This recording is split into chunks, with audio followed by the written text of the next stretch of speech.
आज्ञा देखो आशा भौणी मान जो सरकार निराशा करते आमर आंदोलन बारंबार होता एवं आशा भौणी मैंने गुहारी सरकार को विभिन्न माध्यम जनई आज किछि मात्रा रे आश्वस्ति लाभ करछन्ते। वर्तमान खबर टी पहुँची आशा भौणी मानकर 2500 टका भत्ता जहाँ सरकार बढ़ई 4500 टकू से 7000 टकर पहुँची बोली आम पाखे खबर पहुँची।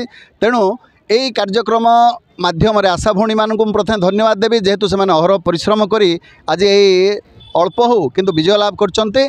ता संगे संगे सरकार को मध्य मु धन्यवाद देवी जेहेतु सरकार तांकर कथाटा शुणिले से सरकार को आशा भौणी संगठन तरफ भारतीय मजदूर संघ तरफ अशेष धन्यवाद।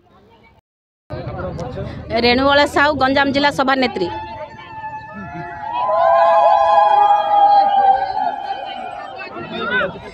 सर आज सरकार को बहुत अशेष अशेष धन्यवाद दौचु। आमर तो एतिकी दाबी किछि नुहे आम जहाँ दाबी देइछन्ति सेतिकी संतुष्ट नुहे। आमर आगामी दिन में मध्य आमर आंदोलन जारी रहिबो। आमर स्थायी नियुक्ति करा जाऊ आउ आशा मानक मासिक 18,000 टंका दिया जाऊ एतिकी आम संतुष्ट ना जहाँ देइछन्ति बर्तमान भत्ता आकार देइछन्ति आमको स्थायी नियुक्ति करा जाऊ।